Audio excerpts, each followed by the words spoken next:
Peace,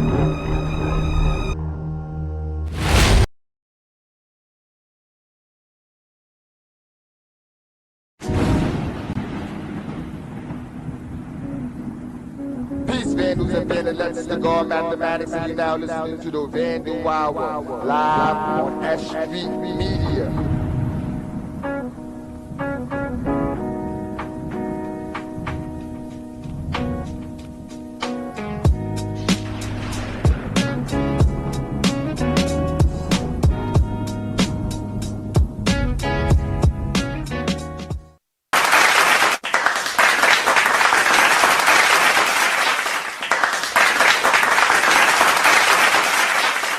Peace, Vandals and Vandalettes. It's the God Mathematics, and you're now watching the infamous Vandal Hour Season 9 live on S.STREET Media. Make sure you check us out every week on our S.STREET Media YouTube channel and you can follow us on Instagram, on Facebook at the Vandal Hour. I just fucked up, but that's how life goes. Shout out to all of our sponsors that's been rocking with us since day one. Shout out to all of the writers that has blessed us with interviews. And shout out to all the Vandal Hour guards and goddesses that help make this a hit show. If you haven't checked out any of our old episodes on S.STREET Media or on DTF Radio YouTube channels, check them joints out ASAP. There is a whole lot of fire on our YouTube channel and on DTF Radio YouTube channel. All you got to do is put in the Vandal Hour, and you're going to fall into a rabbit hole of fly shit. I got a dope show planned for y'all as always. Yo, I have family in the building. He's a certified vet. He's been spraying paint for a long time. He's a curator for Booney Walls.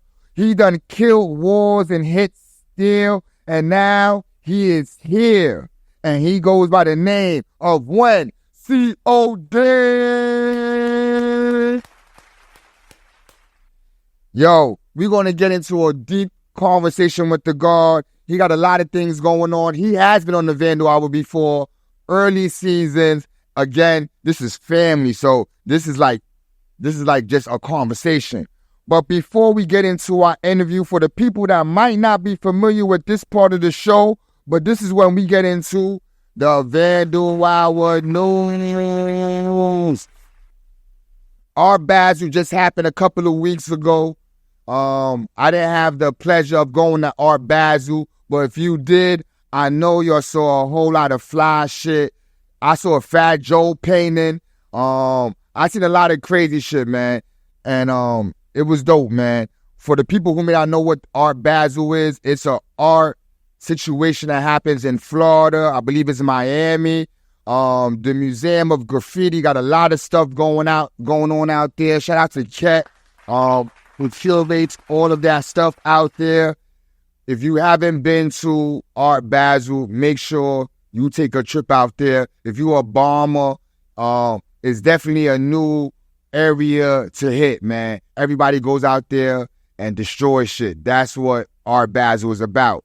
Also, shout out to Niso, STEM, and Auto, who made it on Fox 5 News. The report was on a rise in graffiti concerns in the Upper West Side. Zeus has been killing shit out there. Them people out there are upset at what's going on. But you know, it's part of the culture. This is what we do. We fucking beautify neighborhoods, a.k.a. vandalize neighborhoods. That's what we do. So shout out to them people for the peoples for making it on Fox 5 News. Also, I got to talk to you about Urban Architects exhibition happening February 10th to the 24th, curated by the Vandal Hour. You heard?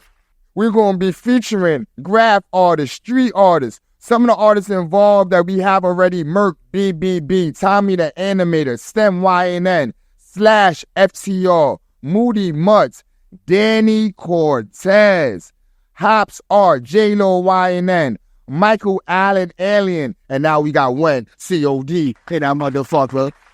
We also have Easy that will be a part of it. We will be celebrating 50 plus years of Grav. Now, if anybody knows, hip hop just turned 50, according to them, we don't agree with that. According to them, Grav started before hip hop. People was writing on trains. People was writing their names in the hallways. Blase Blah was here way before hip hop ever started, man. So we celebrating 50 plus years. Our first generation is about 68, 69. So that is before 74. So obviously Grav has more than 50 years to his name. So we want to celebrate 50 plus years of Grav. So if you are artists, make sure you tap into the Vandal Hour Instagram page with the so you can find out the info on when is Urban Architects happening. It's a free event. It's happening in Ridgewood. It's a 2-week exhibition. We will be showcasing art from all generations. It's going to be crazy. It's going to be fly. So shout out to all the people involved. Now, this week on Vandal's Flexing. If you don't know what Vandal Flexing is when we highlight artists, writers that are killing shit right now on walls. No fucking, these are not contemporary artists. These are dudes who's keeping the culture alive. They're doing illegal shit, and that's what we push. Illegal shit. The friendship is based off the illegal aspect.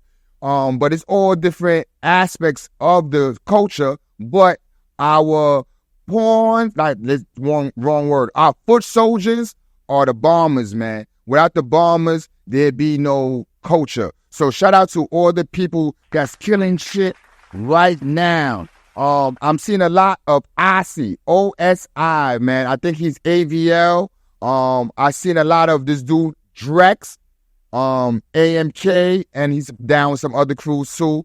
Colo, BX, killing shit, baby. Killing shit, man. I seen a new tag recently, that's kind of dope. It's, the person name is North, killing shit. Also, CF, killing shit. There's a new phase. This is not the original phase. It's not the original phase, no disrespect to the new one. But there's a new phase that's out there who's killing shit right now. Also, we have a dude named Caesar, TCH, the infamous TCH. Rest in peace, Nep, TCH, the prez of that crew.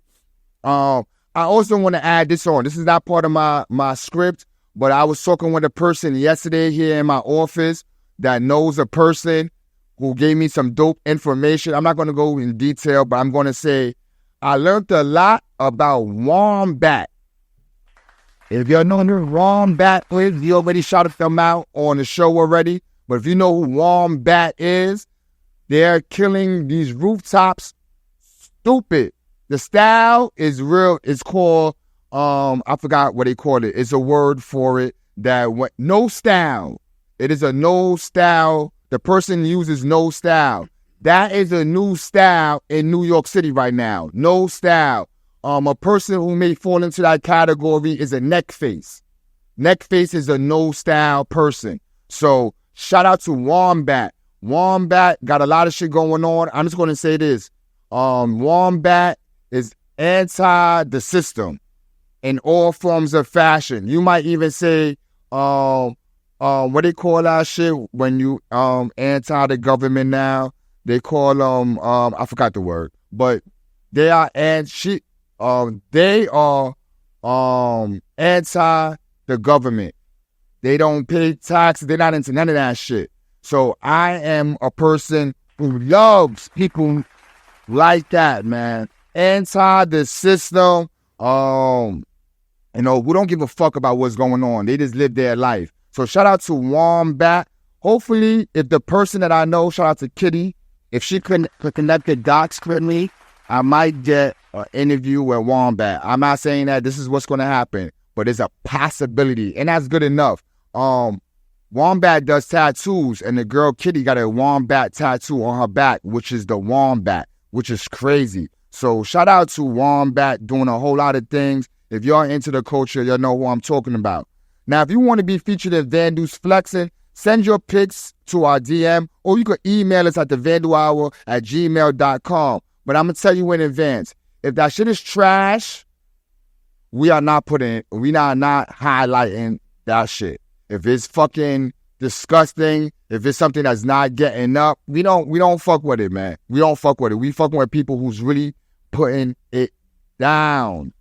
So, let's get into this motherfucking interview. You know what I mean? I'm hyped. I'm not gonna lie to you. I got my COD brother in the building, man. How you doing, Wen? What's popping? I'm good. How you, brother? Yo, I'm good, man. To have you here with me, man, is a blessing. You was on the Vandal Hour originally, a very iconic episode. Iconic. You know, the Vandal Hour is definitely, we are like out the box. We are people who are just doing our shit. We don't care about what they're doing. We only care about us. But I'm going to say that episode, classic. Shout out to Ivo Rooney, who we met during that time. Shout out to Cover COD, who connected the dots on everything, man. Right. So, you know. What up, Cub? Yo, right up. Cub was supposed to be here soon, so we're going to have him back on. Right. He was supposed to come on a week before you did. So we're going to get Cover up here. He's doing a lot of things right now, the music-wise. He's actually like the soundscape of New York City right now. If people are doing music and they're popping, more likely than not, they got some beats from Cover. Yeah. So tap in with the guard.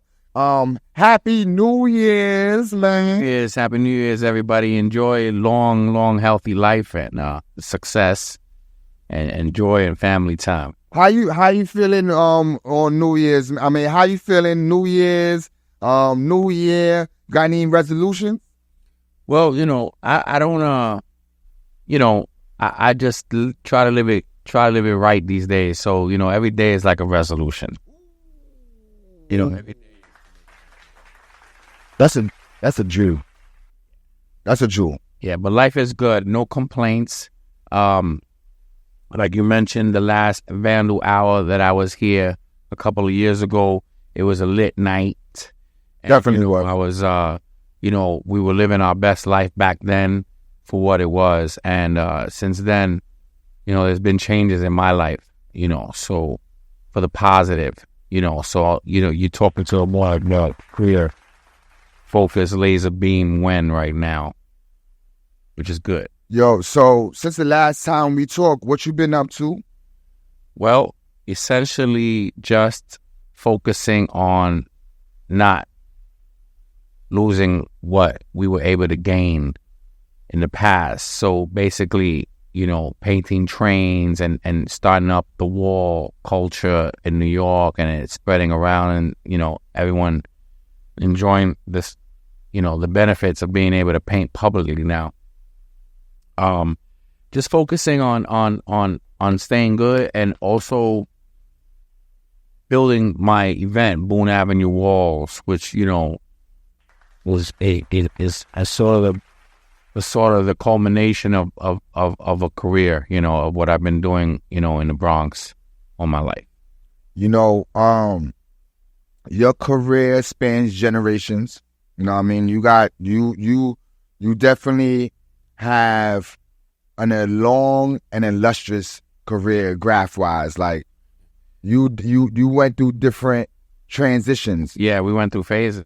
And so that's life. That's part of life.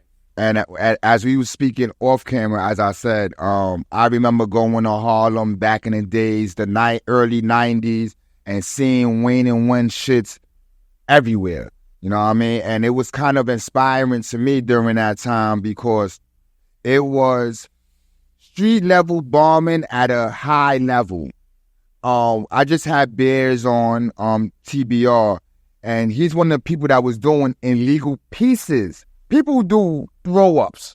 Yeah. People do tags. But when you have people doing illegal pieces, that's another level to the game. Yeah. Yeah. And so That's slick. I seen that, and I'm gonna say, like, before I met you, I remember your shits very distinctively, man. I wanted to know who Wayne and when was. As I told you, I thought y'all was brothers or something, because it was everywhere together.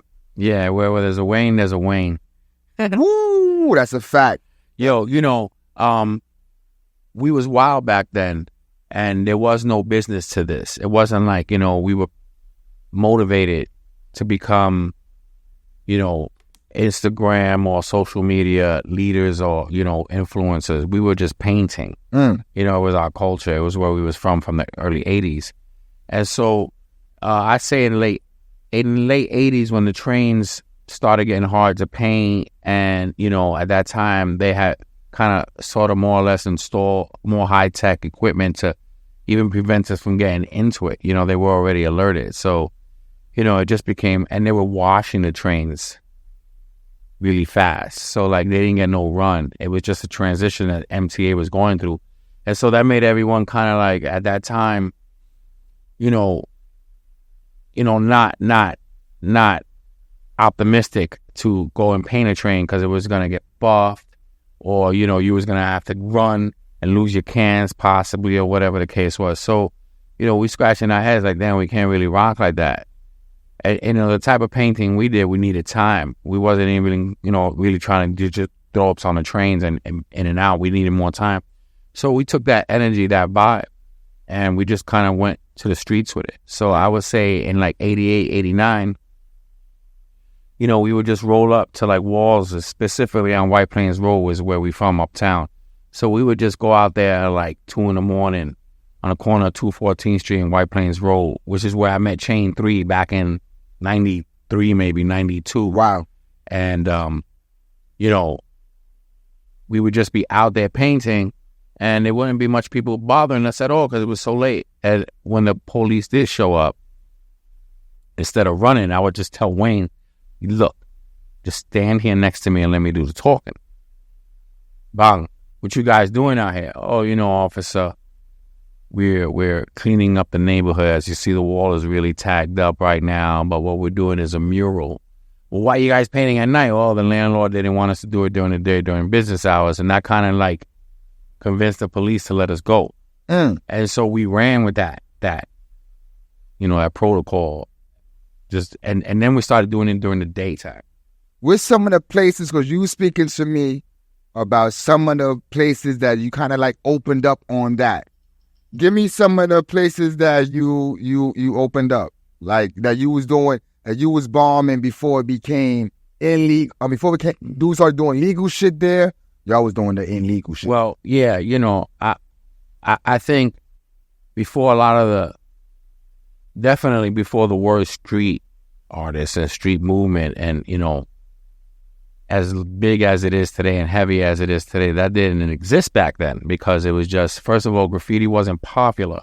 So painting was like, you a loser. Like, what you doing painting? That's a fact. Why don't you design? Why don't you become this and that? And so, those back then who painted were kind of going against the grain. And that's how you kind of knew the purism in it. It wasn't really about getting popular with unknown people. We really wanted to be accepted and down with each other within our culture. So like, always the premise is that, like, this is for us, not for you to for the love. Yeah, it's not for you to read it. I think Scheme said it best. It ain't for you, it's for us. It's for us to enjoy. It ain't for the masses. And so when the trains got hard to paint and we started painting on the walls, and then other crews came up immediately, right? The momentum was there. Like, all of a sudden we were doing productions, and other crews came up in the Bronx and in Brooklyn and Queens that also started like, yo, fuck it, let's do walls now. And, I don't know what their process necessarily was, whether they did it illegally or not. I know what we did was illegally for the first 2 or 3, 4, 5 years. Wow. Just getting walls. I think when we started painting the 9-man wall, which was on Freeman Avenue, we finally got permission from a distributor, a candy distributor. Actually, it's no longer there, but they were called the Porting King. distribution company, and he had a long wall, cinder block wall, and we called it the 9-man wall, and it was on that wall that we started actually broad daylight organizing, having productions. You know, we had Poem on that wall, we had BG on that wall, we've had quite Reese on that wall. Wow. Yeah, we've had, you know, myself, Wayne, Whips, you know, the regular guys that always paint with COD. Persuade painted on that wall all the way out in LA, from LA. So, you know, that was in the early 90s. Then we also had walls on Park Avenue and 173rd that we don't have that wall too any longer. And we also did walls on Westchester Avenue for quite a while that are now really being painted by FX Crew and maintained by FX Crew. I know the walls you're talking about. Yeah. But again, originally, back in the late 80s, early 90s, we just were painting those spots without permission, broad daylight production value-wise. And, you know, we did the Confidence Man wall on 224th and White Plains Road. And, you know, that was pretty much a big production for us. You know, we did characters, we did our pieces going through rings, so they went in as black and white and came out in color on the other side. So our pieces were split in colors. It was a dope concept. Illegal. You know, we just painted through the night. They did Houston too.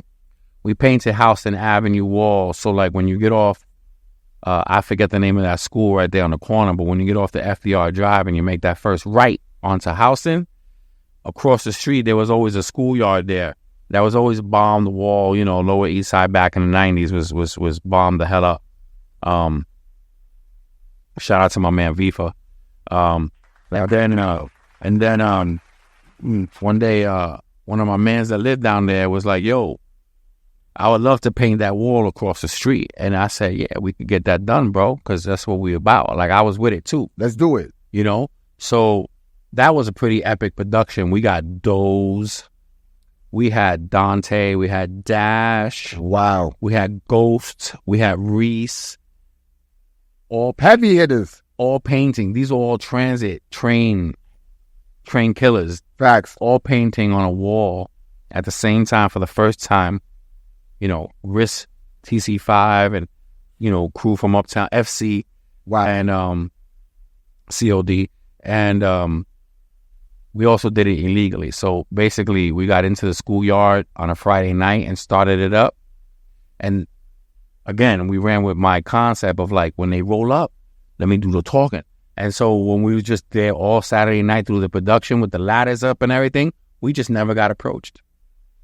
So we stayed out there nonstop from Friday night all the way through Sunday. I remember taking a nap. Wow. Right there by the wall while people were, you know, cats was painting, watching my back, and I took a little nap. Was able to wake back up and keep it rocking. Continue.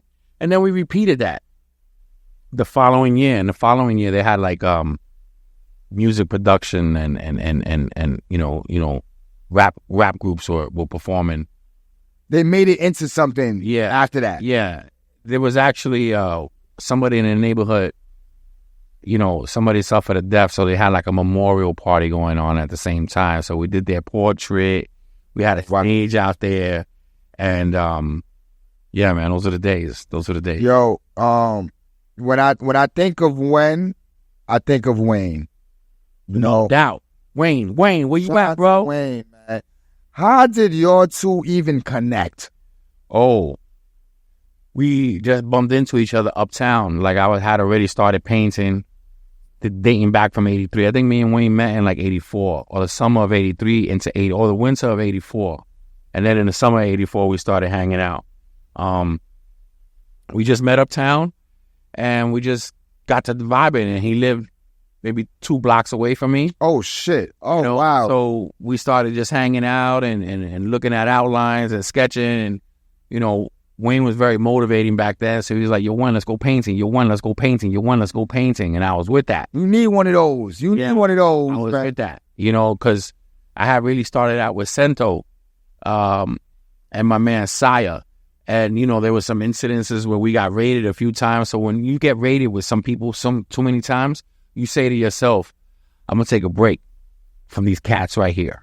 You know, I keep getting raided with them, The energy ain't there. The synergy ain't there. You know, it was just bad luck. You know, like my man Syed, we got rated twice together. Boom, and then boom. So I was like, yo, I don't think we painting no more, bro. You know, I see you in high school. We sit next to each other. And but what school?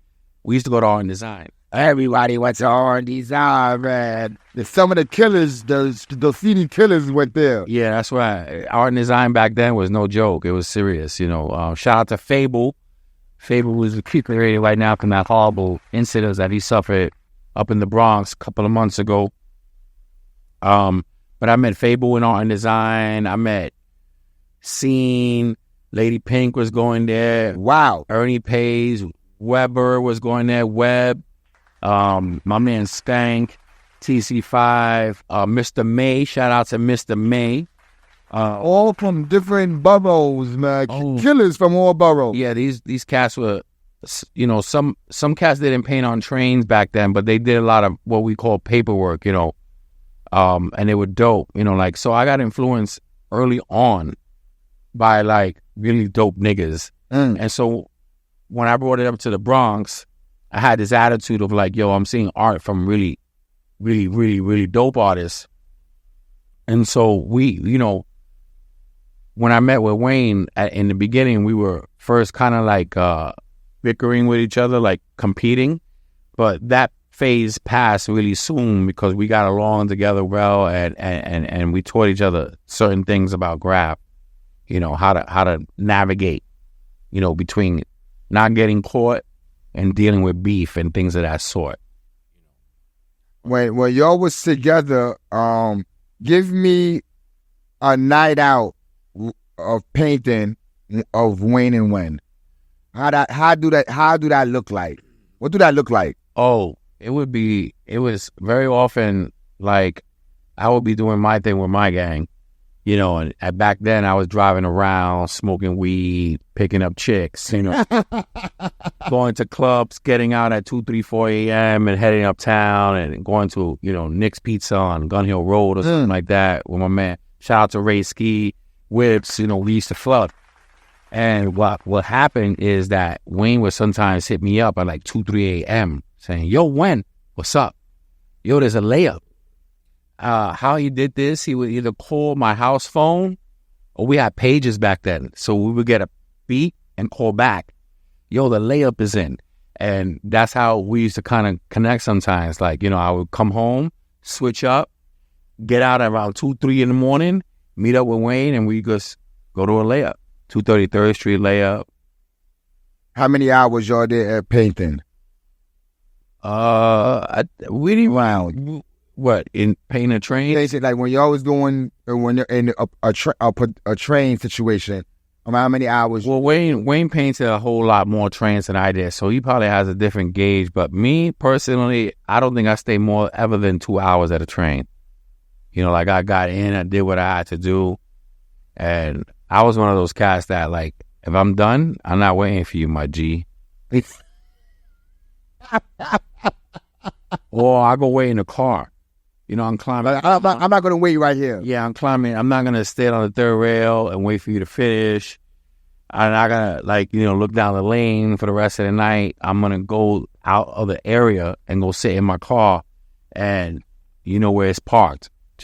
Just come through. And for the most part, that's what we would do. Sometimes we got raided and we had to do some crazy extracurricular shit like climb down the poles or start climbing down the pole, and then the cops will roll up and climb back up the pole and have to run way down the lane and, you know, unnecessary stuff, you know. I'm going to stay on COD, but on the train aspect. And when you said that it comes a time that they started changing how they secure the train.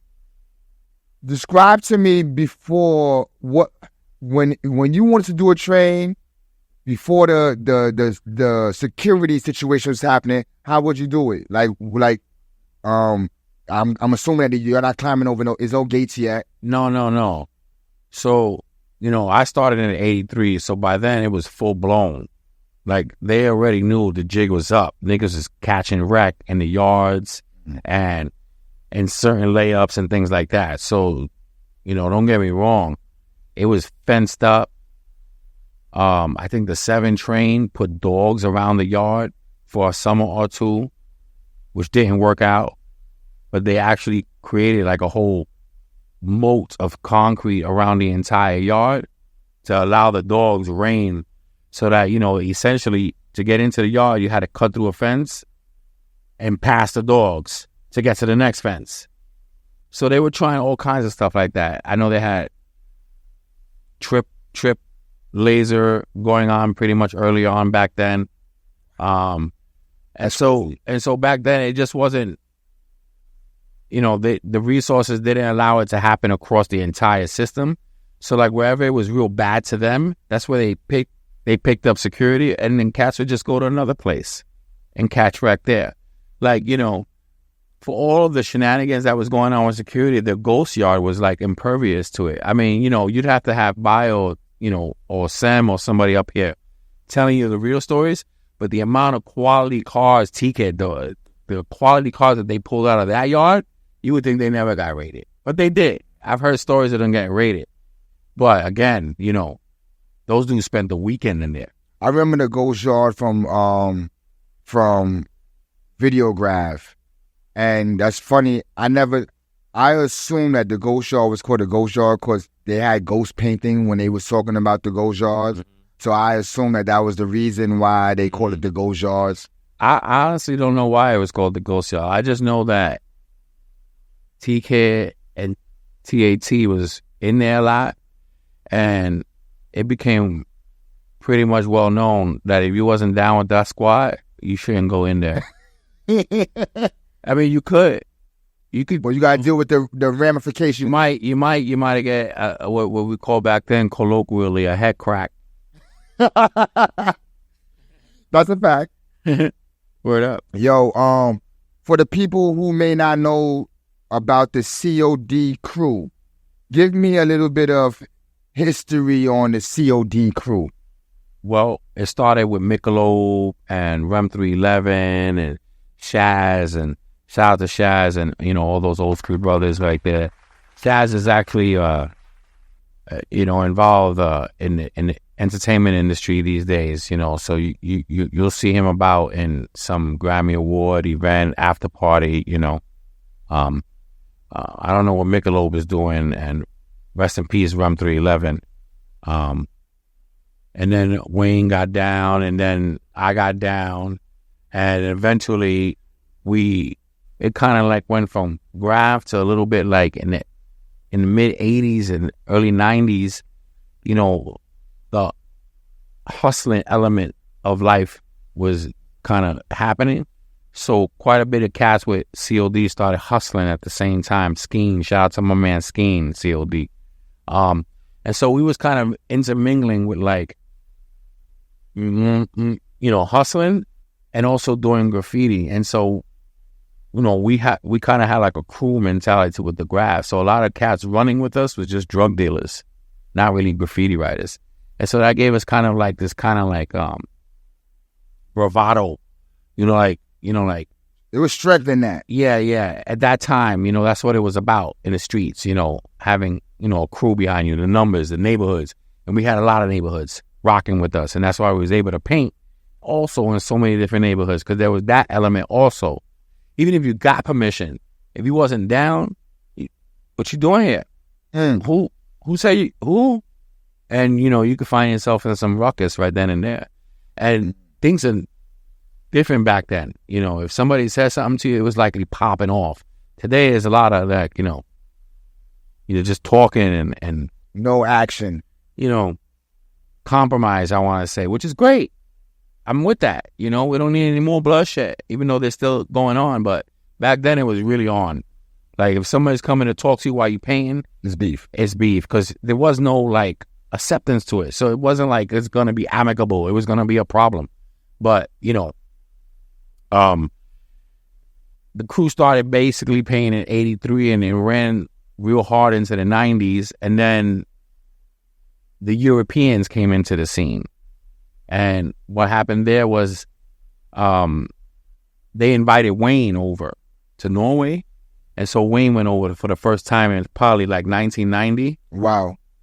And for them, that wasn't enough.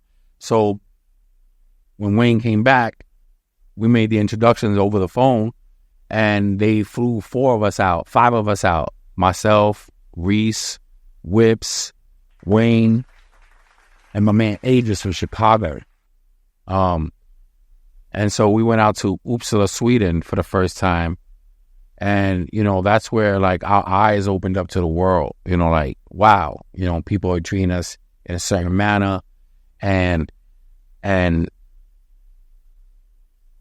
demographics, the way people treat each other. We also noticed a big difference in that. So when we came back with a different attitude. We also came back, I came back with about 800 cans. So I shipped them. Yeah, so we were racking like crazy out there. Bunt Lack and Sparvar and so many other brands that I can't recall right now. This is before. But it was mad easy out there? It was relatively the same, because by the time we was out there in 93, 94, they were going hard on graffiti out there in Europe. Like, they went mega, mega, mega hard. And so racking being one of the tenets of being a graffiti writer, that shit picked up too. So yeah, in Amsterdam or Germany, we were walking to some stores and it was already locked up paint in 94. Wow. Or they wouldn't leave us alone. Like, even in their following you through the spot. Even in their own language, they were just like, no, what are you doing standing there? What do you want from there? What do you want from there? So, we had to just here in the States, just do it right. Some of the writers out there, I remember we hung out with Delta. Shout out to Delta. Delta from New York? No, Delta from Amsterdam. Okay. We hung out with Cantu. We hung out with Sabe. The whole AIO crew back there. AIO, which is Bates and Raid and Pay 2 and Jane and my man Tommy T. They brought us to the shop so they used to that. And they realized they already know us. So y'all go. But y'all probably have a better chance of coming off, and we did. I mean, like I said, I had so much paint that I was like, I'm not leaving these here. I spent $1,000 back then on shipping 800 cans back to the States because they wouldn't take it in the airline. So I had to have it shipped out. But in 94 or 93 in New York, I was paying with colors that they just didn't have here. I remember niggas coming up to me saying, yo, what color is that? Like Shock Blue from Bunt Lack, I think it was like a bright blue. That's pretty common now, but back then it was like, you could tell right away, like, yo, what paint are you? Or the purples, inks. Going to Norway, man. Was there any hood areas out there? Because I've never been nowhere outside of the United States. Was there any hood areas out there in Norway? Yeah, that's where we was at most of the time. Like, when we went there, that's where we was at most of the time when we went there. So, like, back then, I don't think like that now, but back then, the first thing I landed was like, yo, where's the weed spot? Where can we go to hang out? Where's this popping? I would have said the same shit. Yeah, nowadays, I'm like, yo, where is it quiet? I'm yeah. But back then, so, yeah, we were like in Hamburg, Germany. This is like 93. We was in the projects out there, and it was basically Africans and Arabs. Get the fuck. That's what I want to know. Well, yeah. It was basically like the very same projects that some of the people that bombed the Twin Towers in 9/11 were living where I visited Hamburg. So, it's just demographics. That's where community and people was at that were involved in it. Not knocking anyone, but I'm saying that's how hood. That's how hood it was. I seen those, and it's not like terrible like New York or like American projects, because down south projects get bizarre. Sure indeed. Out of the state, out of New York. If people haven't been out of New York, they think this shit is wild. There are places that are much wild. Yo, that's a fact. Like jaw dropping crazy. Like, yo, I couldn't live here at night, bro. I just keep walking into the desert. I ain't staying here. But there were no places out there like that. But it could get pretty crazy. They drink a lot out there, so you know, when it got crazy, it was because somebody was drunk acting the fuck up. And they breathe different air and eat different food out there. So when cats out there breaking and acting up, it's kind of like they're brawny for it, you know. You know, different. That's how down south is. They built different. Yeah, they built different. The air and the food is different. Yeah, they're more brolic in there. Showing it naturally. Yeah, naturally. You know, so we was on our P's and Q's out there when we first visited. Like, yo, we're having a good time, but don't sleep anywhere we was at. You know, people act up. Did anybody from that side become COD? From Absolutely, yeah. We have Save down with COD. We have Bates down with COD. We have Pay 2 down with COD. We have Ray down with COD. We have Zepster from Germany down with COD. I'm probably forgetting somebody. Forgive me, but I like Bates shit too. I didn't know that he's from over there. That's crazy. Yeah, Bates is out of control. He's another one of those. He's ill. You know, I don't know. You know, when you talk about the bug of graffiti, you know, like some cats have it in them, bro. Like whether they have family and jobs, somehow they figure out how to get it out there still and keep painting. Bates is one of those dudes. You know, I couldn't tell you how many paint pieces he done, but it's in the thousands. Constantly working. Putting out a painting, painting a wall, painting a train, painting a canvas, painting. Yo, I respect, to me, I respect those dudes, man. Oh, no doubt. Those are the ones that, you know, they motivate me. They're motivational. Yeah. Very. And they inspired. Yeah. Right now, hip hop is celebrating 50 years of hip hop. I'm going to say this. There wasn't too many. I'm not going to say too many. There was almost nothing when it came to Graph celebrating 50 plus years. How do you feel about like us being excluded from that whole 50th anniversary thing? Well, it's like everything else that goes on, man. You know, I was kind of like, I remember when cats was rapping in the park as MCs and DJing and like Graph. We just was doing it for our culture. No real money in it. And no aspiration to be rich or make money from it. We were just trying to be dope in what we was doing. Somehow that was enough. And just like in the music industry where it got out of control and artists were being taken advantage of by record companies, you know, in the art scene today, it's similar. So like, people are painting that may not have been interested in it originally.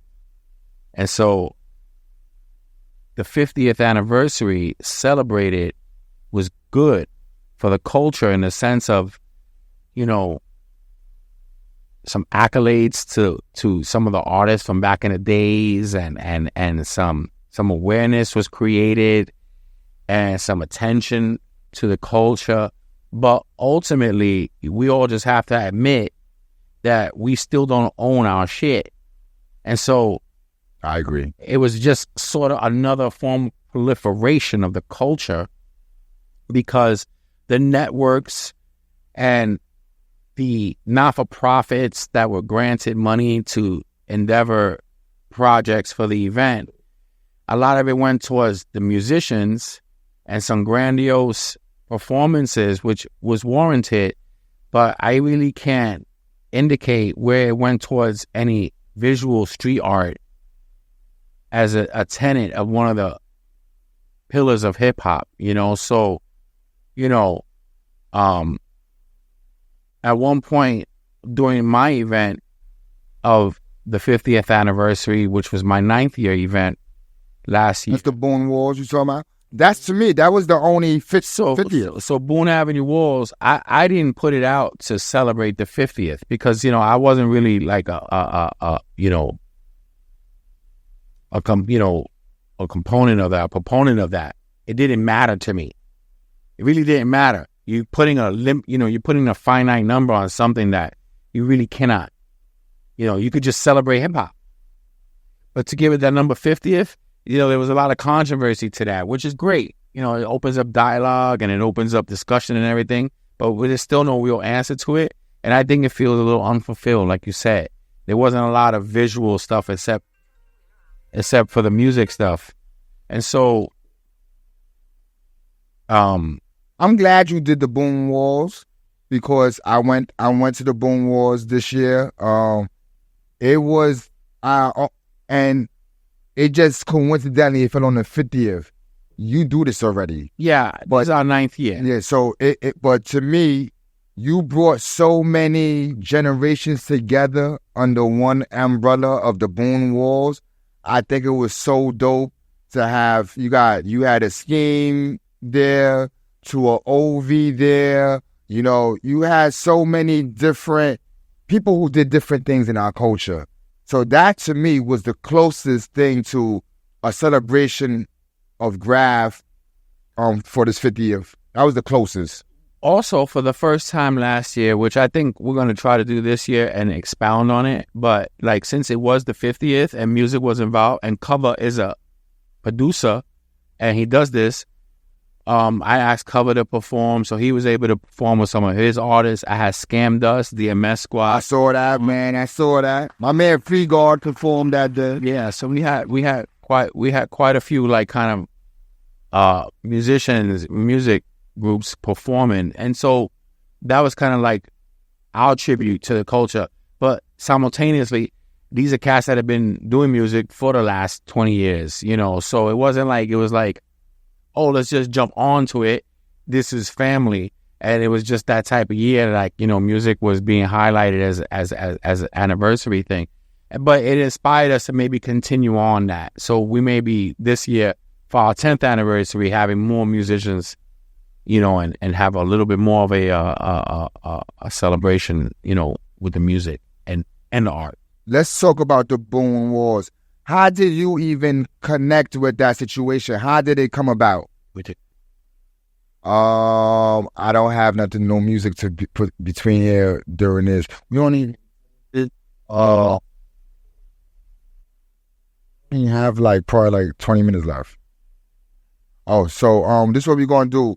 I'm gonna hook up some music. Let's still talk, and I'm put some music on while you do that. What you call it? Talk to me. I got you. Well, talk to me about the Boom Wars. How did you connect with that? So, essentially, about 9-10 years ago, I was just hanging out one night, and the idea came to do a big wall in the Bronx just to motivate. And so I went to one of my old spots that I did business at, which is the good old distribution factory on Boone Avenue, 1801 Boone Avenue. And I'm gonna try to roll through. Yo, so we're gonna take a music break, real quick while the guard do what he do. Let me just put the flyer up. Yeah, man. The Boom Wars, I went this year, and it was, I'm not gonna lie to you, it was a dope experience for me. I never been to nothing like that, so it was a great experience for me. I saw some of my old comrades. I even met the girl from Rap, so that was really big for me, man. But we're gonna take a break, and we'll be back with Wayne COD. This is Mathematics, and you are watching the Vandal Hour. Let's take this break. Peace. Moves on parole with no ID. You niggas is frontin', man. For real, you ain't done a thing. Keep the bass screaming in the hood like it's Clubber Lane. You niggas is cornballs. I already told y'all. I get to it. Arms stay strong for the snowfall. I need a meal right now in the hood. It ain't steak. Half a bird, 12, the razors on the plate. 3-star general risk game. It's insane. The way I make the oil, jump out the cane. Stomach on the gate, gotta get on. Yeah, a few hundred at a time, I get my spin on. But listen, you shouldn't floss here. The line you up nice, boy, all in them crosshairs. But look, grind in the trench, that's how we get it. Oh yeah, really shaking the town, that's how we live it. Oh yeah, talk like you really moving hot. Oh yeah, well okay, so what you doing on your block? Oh yeah, grind in the trench, that's how we get it. Oh yeah, really shaking the town.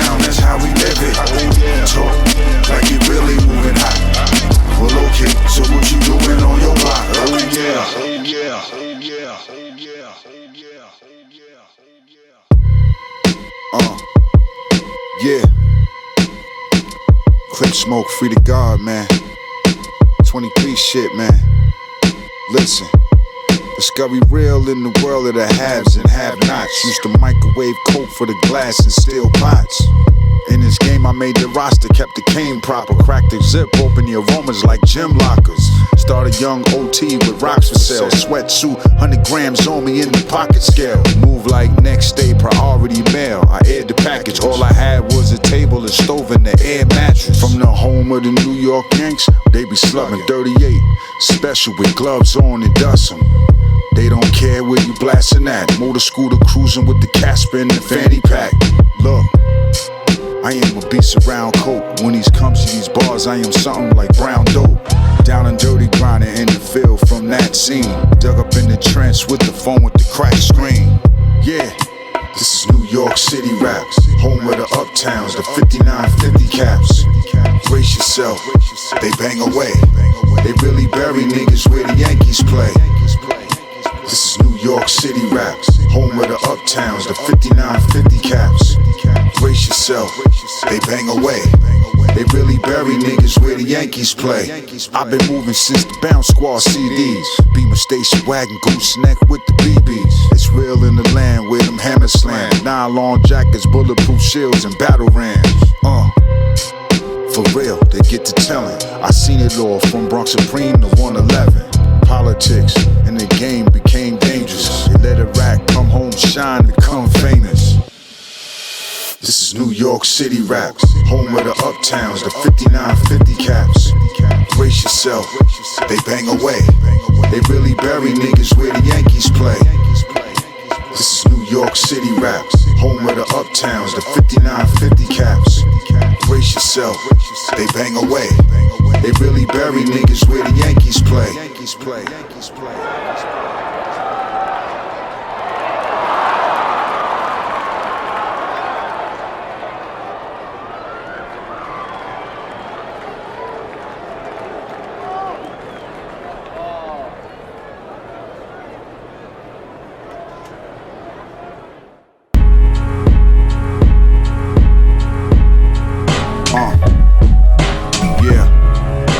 Here we go, man. Wild Kingdom, free of law. Clip smoke, man. Listen, give me my dough in big stacks and that'll work. I smash all you trash rappers and have them hurt. I get it out the mud, you know the grams, doubling shit.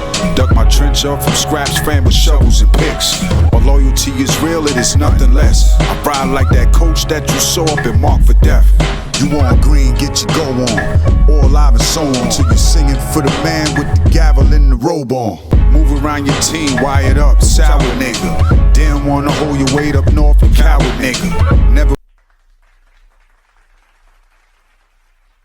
We are back on the Vandal Hour. I got my man Wen COD in the motherfucking building.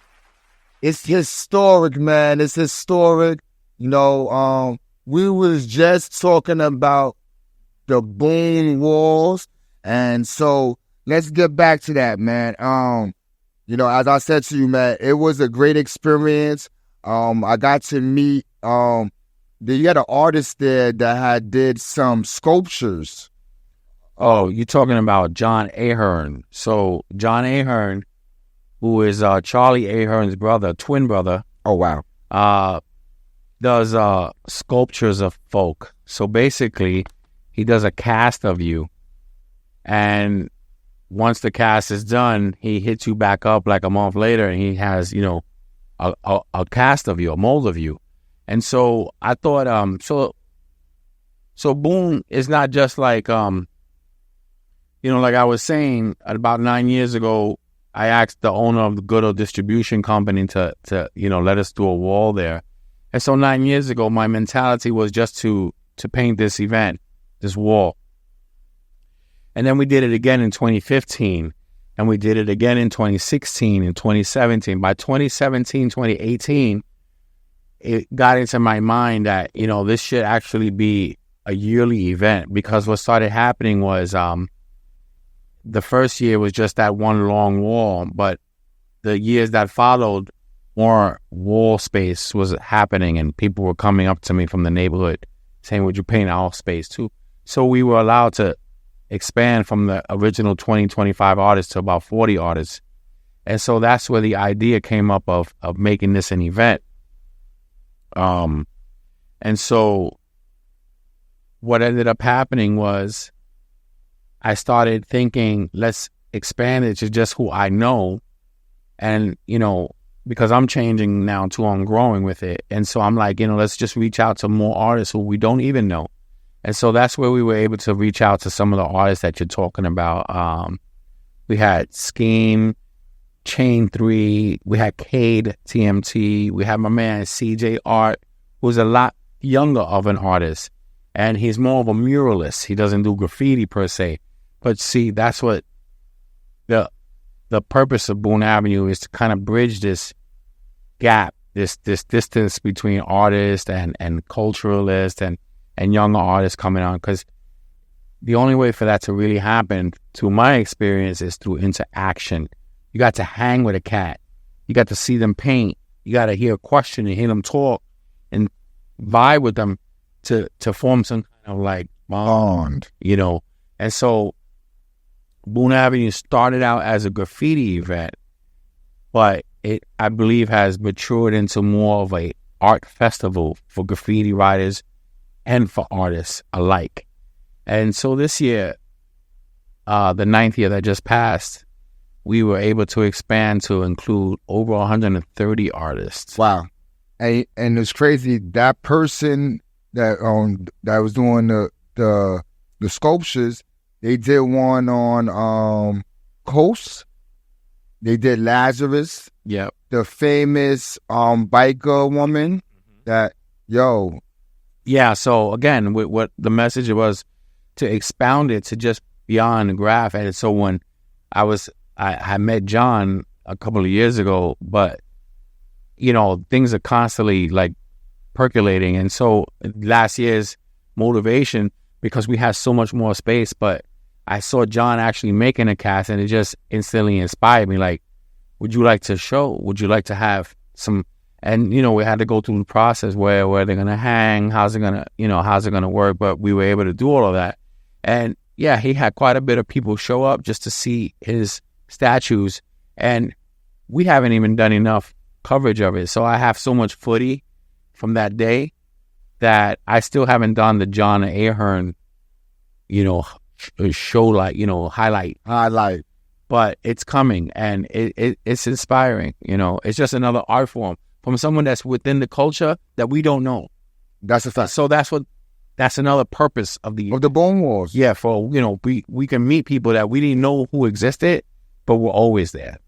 What's crazy is you had, outside of this, it was the walls was like in different places also. I didn't get to see the other place besides where Boone, I went to Boone, but you also had like some other blocks of shit being painted also. Right. So going back to that's so like, I don't know if I had said this before. So like when we started painting the walls in 89, 90, and we started telling the police that when we were doing it illegally, and I was coming up with this like, oh, you know, we're doing a community effort, we're beautifying the neighborhood. I didn't realize back then that I was laying my own blueprint out for what I still do today, except that I have a different motivation behind it. But it's kind of like the same chips in play. Essentially, we're beautifying neighborhoods, and, you know, with the event, what we do a little bit more detailed is we actually spend time prior to the event while we're preparing. We clean the neighborhood. So like a lot of artists actually volunteer. Like this year, we had K-Love from the Bronx. We had Shiro. We had my man Sabar. We had Ovi. We had Spot. Actually grab, you know, junk off the street and put it into black plastic bags. We clean and trim the neighborhood. And so it makes it a little bit more presentable, not only for people, but for the artists that we invite. You know, again, the whole thing is like, you know, some dignity to what it is that we're doing, even though sometimes it can get a little grimy out there. We were able to at least, you know, have artists come and not have him surrounded by too much trash. Not too much. Yo, it was as I said already, it was a great experience, man. I'm definitely will be back next year. It was just fucking dope, man. Yeah, to interact with the people, man. So to what you were saying as well. So we started out on Boone Avenue, and it was just one block of Boone. Throughout the next 4 or 5 years, going up to 2018, 2019, we were able to get 3 blocks on Boone. But as of last year, we also were able to paint on the Fannie Lou High School, which is actually the end of Boone. So in reality, we have now 4 blocks, the entire stretch of Boone Avenue with murals placed alongside. But also, we took that model of going up to like a warehouse district, and we took it to 132nd Street and Brook Avenue. And we found a warehouse there called Food Fest Depot. And they, again, also had almost 400-foot long facade facing the front. Wow. And so we were able to work with the owners of that place. And so now Boone Avenue is not only on Boone Avenue in the Bronx, which is from the Cross Bronx Expressway all the way to 172nd in Boone, which is about 4 blocks. We're also on 132nd Street in Boone and Brook. Between St. Anne's and Brook is 132nd Street. I didn't get to go to that one. That's the one I wanted to go to. Yeah, so if you go there, you not only see about 30 pieces in the front, we have Crash, Days, Fable, Sack, Delta, Sharp, Dome, Cycle, War, Sign, some cats from Europe painted there. But you can also go around through the parking lot into the back. And we have Hot Crew that painted back there. So we have Flavors, Ski, Can. Wow. So many dope dudes back there. We have BT, Drew. I had to go to that side. I missed that side. Yeah, so if you go to the back, and a lot of people ask me, like, why would you do that in the back? I'm like, because it's original. Like graffiti, it comes from alleys and trains. It's in the back. So it's okay. If you want to see some art, walk into the back. That's the landscape of the culture. Yeah. And we like it back there because it's real gritty. Yard. It's yard back there. You don't even see too many buildings. You just see the wall and a lot of backyard stuff, construction equipment. Yeah. But, so essentially with that added space, we also painted the McDonald's on Brooklyn Boulevard as well. So when you're on 132nd Street and Brook Avenue, you just walk 1 block over to Brooklyn Boulevard and walk 3 blocks down. And we also did the McDonald's where we have Rochi, Quest. Our man Kilo did a production back there. And so, yeah, we Which Kilo? Skullaga. European one? No, from the Bronx. Okay. From the Bronx. Okay. Yeah. He's got a paint brand called Skullaga. Okay, gotcha. Yeah. So essentially, we expanded from 1 block originally to now having over 2,400 feet of mural space. That's a lot. Congratulations. That's a lot. And that's what allowed us to have over 130 artists converge into the Bronx and paint it up. And from when the event was over, how did the artists react to you? Like, was people coming up to you like, yo, this shit was fucking fire, man? Well, I these days I try to keep it low key. So, I think everyone had a good time. There were no incidents, which is important. I believe everyone had a really good time. Again, the only horrible thing that occurred was when on the last night, I believe it was August 27th, Fable was walking away on 132nd Street and Brook Avenue. He got up to 135th Street and was struck by a vehicle. It hit it. Get the fuck out. That's why you said in the beginning of the thing. Yeah. So the show. So, God bless and good health and will to my man Fable for that, because it was a horrible hit and run, and he broke both his legs. Broke his collarbone. Wow. And has been in the hospital since then. So he was laid up in the hospital for 2 months recuperating, and then in rehab, and now I believe he's home now, but he's still got a long road to recovery. Oh, that's crazy. It was debilitating. They and so that was terrible to hear that news. And we found out days later. So nobody even knew when it happened. No, because it was late at night, and he walked off by himself. So he was found, brought to Lincoln Hospital, and was sort of like, not John Doe, but like, until he woke up and they were able to ask him who he is, and he contacted who he did. It wasn't like I had a hotline to it, so we didn't find out for quite a while. Oh, wow. Shout out to Fable, man. Hope you get better, man. Yeah, Fable, Rocksteady Crew, original. Yo, let's talk about Woolworks, because I'm excited on what you were speaking to. We were speaking off camera. You know, talk to me about you connecting with Woolworks. So, fortunately, you know, we're the right artists at the right time in the right era. And so, you know, we have a relationship with Crash and Woolworks that goes back years.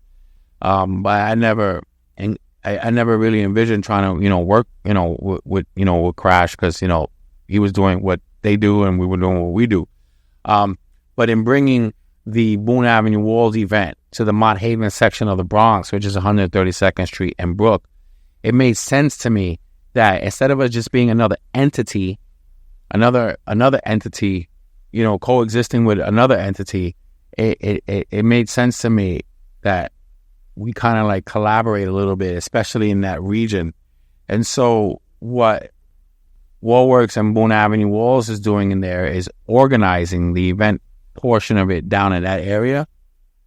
And that's hopefully to bring more awareness to what's going on in Mott Haven as well as West Farms, with the original Boone. And Woolworks has a beautiful gallery there on Canal Place. So the idea is that, you know, artists will eventually be able to convene at Woolworks and head on over to the 132nd Street Brook Avenue site of Boone Avenue Walls. But more importantly, what we were able to do this year is organize our first Boone Avenue Walls group artist show. So we'll add a select group of artists from Boone Avenue Walls, and there's quite a bit to choose from the 9 years of artists that have painted there from all over the world. So we expect that we'll have a pretty great showing of these select artists, and essentially it will run from the end of February through the end of March. And in between those two shows, we plan to have 2 capsule events. So we'll keep everyone apprised through social media on what's going on with that. And, you know, we'll also give you a heads up on it so you can, you know, talk about it. You know, the Vandal, I would want to be a part of this, man. I already know you have great, big plans for this. So I definitely, if you ain't any media you need some shit from us, please. You don't even need to ask. Just let me know. This year, we're definitely going to be going hard on like what we call like the media awareness. So like, you know, I think we have the love and the blessings of the culture, the artists that have contributed to it. And so what we want to do now is get more fiscal involvement. We want to get our local council members and community leaders a little bit more involved. And so that's what we'll be focusing on this year. We actually just became a not-for-profit officially. And that opened up some doors. That opens up some access to resources potentially. But there's still a lot of footwork and a lot of going back and forth and a lot of handshaking to go on. But that's what it's about right now, because sustaining the event is important. Because if we as a group of artists, no matter what you are, male, female, black, white, whatever your demographic is, it keeping and maintaining an event in the Bronx, which is like one of the, you know, the home of hip hop essentially. It's important that we own our own event and we invite our own artists and we invite other artists to, you know, participate. Because if we don't, we'll end up being on the fringe once again while others who are doing their events will focus on who they know and who they associate with, which is, again, not necessarily the entirety of the culture, so they may miss a whole generations of artists. And that's a fact. And that's because of who, how people are. You have to be able to communicate in different genres, in different ways. And so, you have to be able to communicate with the older generation artists, have access to them, and things of that sort. How has it been transitioning from, graffiti writer to now artists? It can be difficult because, again, the mentality coming in kind of cements or can cement a motive of operandi. Your MO can be dictated by how you structured yourself in the beginning. So there's a change. You have to socialize more. You have to think differently. Some of the antics and tactics that may have worked in the 90s and in the 80s and even in the early 2000s are not flying today. Facts. So you have to kind of savigate. You got to be savvy while you navigate. And hopefully it works out for the best,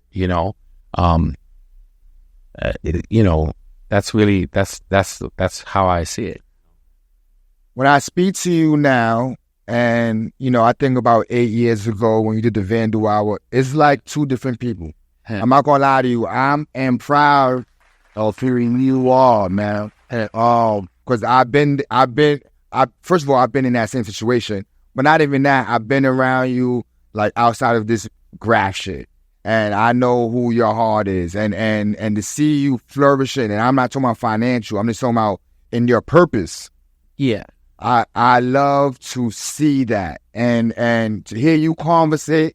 I say, personally, you deserve a seat at the table you're saying at. You put in the dirty work, and now to see you on to do this, all the legal stuff and all the stuff that other people of your generation have been doing. You know what I mean? So to see you in your space, and even, our conversation off of this, to hear where your mind is at, business-wise, artistically, I am so proud of what you're doing. You know what I mean? Appreciate that. I want to say that 100%. I just want to ask you this. Who is when outside of Grab? Honestly now, sort of the same person who is kind of like the person who came into it. Because, fortunately, I was able to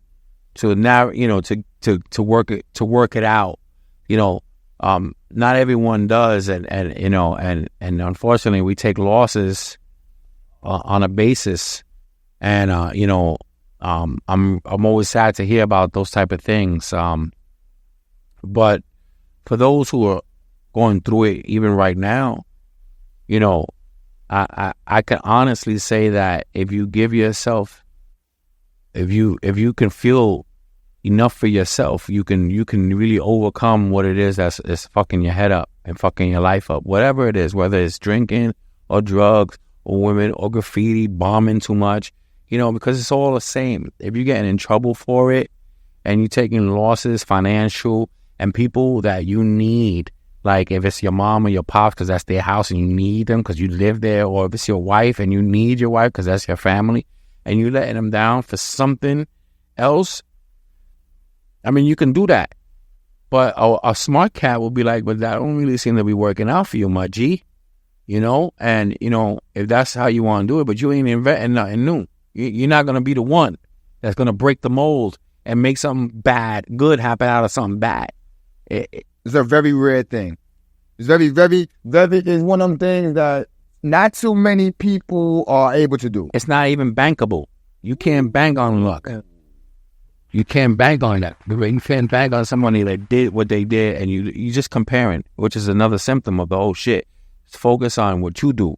Don't look at what another cat did or how he got there, because that's not the truth. That's just a story. So yeah.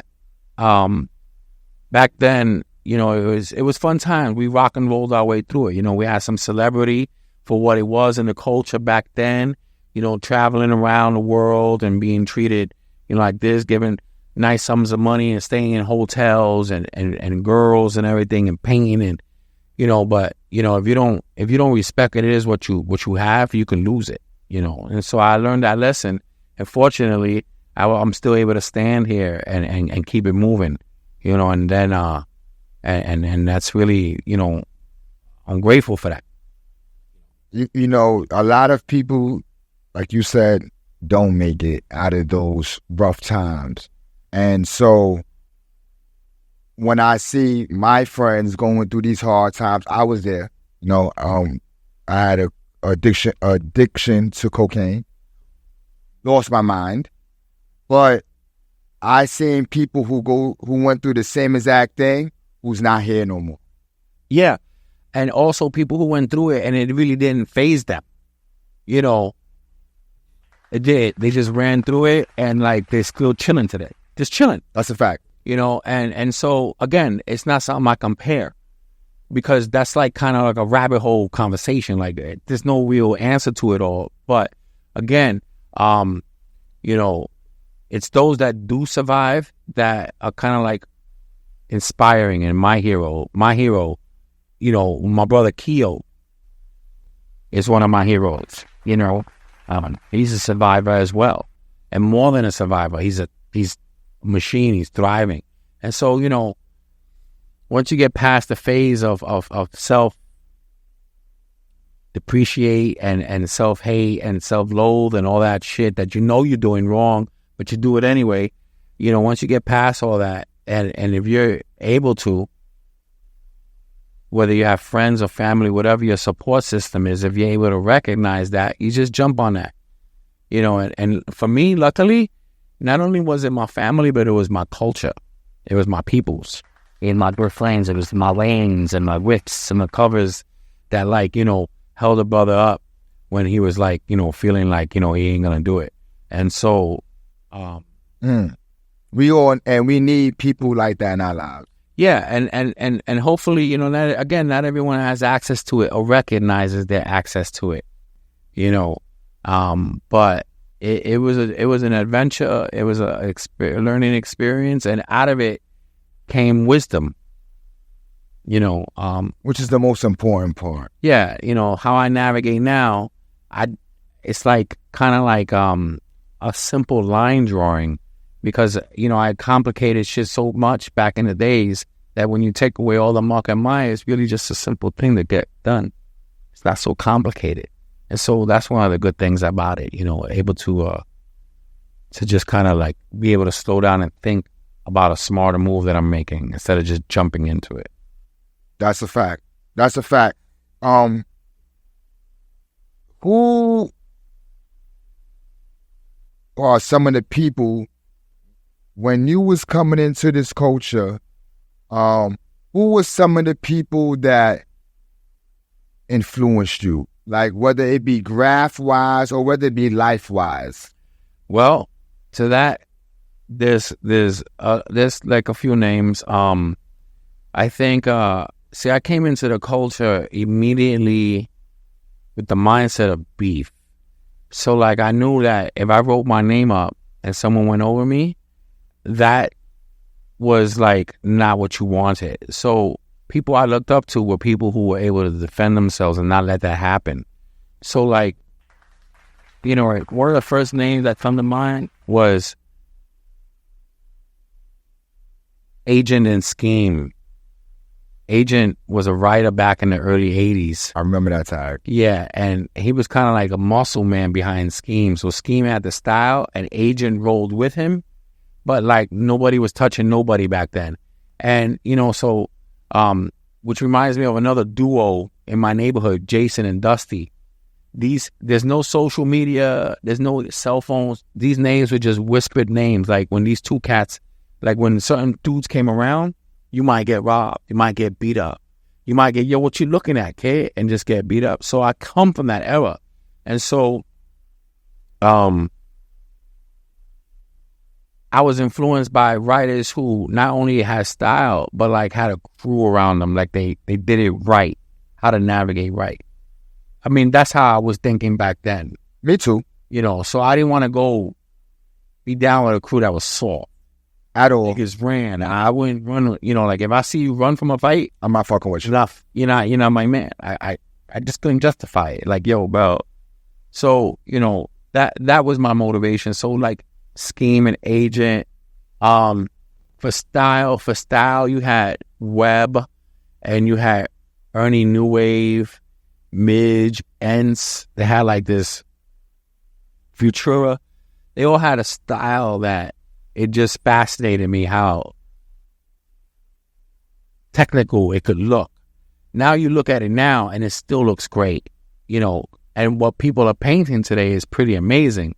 But back then, they were definitely breaking barriers with how they painted with techniques. And there was no influence. It was small influences back then. Y'all are starting, y'all are writing the pages then. they had components. And so one of the components that I learned was burning, a burner.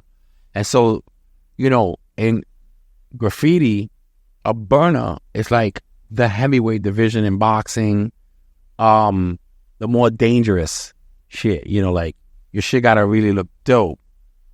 Connections and balance and clarity and so that's where I focus on. That's why I mostly do burners, and my style is aggressive because Very aggressive. yeah, that was the mentality. So all my arrows, it's you know, it's like, you know, I'm protecting it's subconsciously reflecting my attitude. For me personally, That's a deep one. for me personally, Do you, not to cut your wisdom, when you was doing your burners, was you having sketches or was you doing going straight to the wall? no, I always came up with a sketch. Very rarely do I come off, you know, through the top because I try not to, and I don't want to knock anyone's aesthetic now, but I try not to repeat my style outlines. So like, you know, that first one would never look like the second one, would never look like the third one, and it's kind of been a personal ass kicker because, you know, coming up with a different style W for so many different wins has been challenging. Your shit is, when I look at your shit, you definitely switch it up all the time. Yeah, like I just don't stay on a pattern, which works to the advantage of some artists because they just change the coloring, but the sketch is similar, the same. And then after doing that through muscle memory, you know, you have certain artists that can kind of put up a masterpiece off the top of their head relatively fast. But again, I don't concern myself with none of that. Well, other people shit. Yeah, you know, so I just come with my sketch and I take my time and I do how I do it. Ultimately, it's a win. You know, it's that distinct, you know, look, affect to anyone's stuff is what I strive for. It be fight. Your pieces, when I look at it, it look like they fighting. Like the lettering is just, is Yeah, they fight. They elbow with the next one. They're tucked in and there's some architectural balance and structural balance and, you know, things like I learned from Doc, you know, when we used to build in the 80s and the early 90s, you know, about structure, letter structure. And I still get chided on by some of my contemporary peers, like, yo, you went too many arrows, too wild. But, you know, I'm just like, sound like it's too much cologne. Oh, well, let's go. Let's hit the club. Fuck it, we out. You know, it was never that, you know, never that intense where, like, you know, it was a problem. But sometimes I tone down the pieces. I'm working on a new drawing now that is pretty much out there. Yeah. What should we be expecting from when in the near future? I think just a lot of collaborating with the culture. You know, just making things happen, and at the same time trying to look out for myself as an artist, as an individual artist, you know, and also catching up with, you know, life. Yeah, yours sound like mine. Same thing, man. Yeah, family. After all of that, make time and keep time for the family. Because, when I was doing it in the 90s, I was hardly home. I don't know how I raised 2 kids. They both great right now, but, I was hardly home. Now, it's important to stop and get on home. Do any writers, younger writers ever come up to you for like any, inspiration or conversation? Well, surprisingly, I think I do know a couple of writers. I got my brother Modus and Souls and Image and Astro and even my man Lost. All these cats that are younger generation. We have some nice conversations. So I don't really feel like I'm in another generation as more as I feel like I just been through a bunch of shit. And so it's not too easy to talk to me because if your shit is simple and lame, I'm just like, yo, bro, I gotta go. You definitely get off that energy. It's not important. Like, yo, but at the same time, I like hearing some of the stuff that I hear from some of my cats because I can see the work they're putting in. I like Soul shit a lot. He was at the Boom Wars. Yeah. He did the truck. Yeah, I like Soul. His actions talk louder than words, so it's like you can talk shit, be loud and talk it, but I could just see what you're painting and I could tell where your attitude and your head is at, and that's what kind of dictates, how to build with a person. It's always the art. That's what it's always about. Your art show is coming up. Can you let the people know again about the art show coming up soon? So I don't have the date yet. It will be announced 2 weeks before, but it's going to definitely be the end of February. It'll run through the end of March. We'll have 2 pop-up capsule shows in between. Excuse me. And I'll be announcing the dates for the Boone Avenue Walls 10th anniversary. I believe they are August 16th, 17th, and 18th. And we are actually organizing rain dates to follow the following weekend. And the reason we're doing that is so that we're putting this out early so that we hope that all the other, shout out to all the other events that are happening in New York. By the way, Bed-Stuy Walls, the Bushwick Collective, Wellington Fort, because one of the things that we do at Boone is that we don't want to foster competition in that sense, but more synergy, sharing resources. Some of the artists that paint in some events or who curate some events paint, at our event and vice versa. And so, the rain dates will follow after the 16th, 17th, and 18th. I don't know the dates, but we'll post that. And also, we're hoping to just get involved with some more, more projects and hopefully continue painting and making that happen. And that's about it. Last question of the evening. Out of all the people you done wrote with, who you feel you had the best synergy with when it came to fucking with them walls or the trains? Oh, my partner Wayne is, no doubt about it. And see this, her brother. Again, we're so deep and long in it, like with the game, it's like we have really brief conversations that say it all. To watch him and what he's doing, shout out to the guard, Wayne, man. I see him painting in Canada. I see him around the world. He's always throwing shit up. Definitely ambassador to the culture. Yeah, definitely the truck movement that he did, man. King. Crazy. Shout out to my man Cash RFC also, who was doing a lot of stuff with Wayne. I feel that, he's definitely a person who represents the culture to the fullest, man. Any shout outs you want to give to the peoples? Anybody you want to shout out? Yeah, I want to shout out my man Spot. I want to shout out my man Ovi,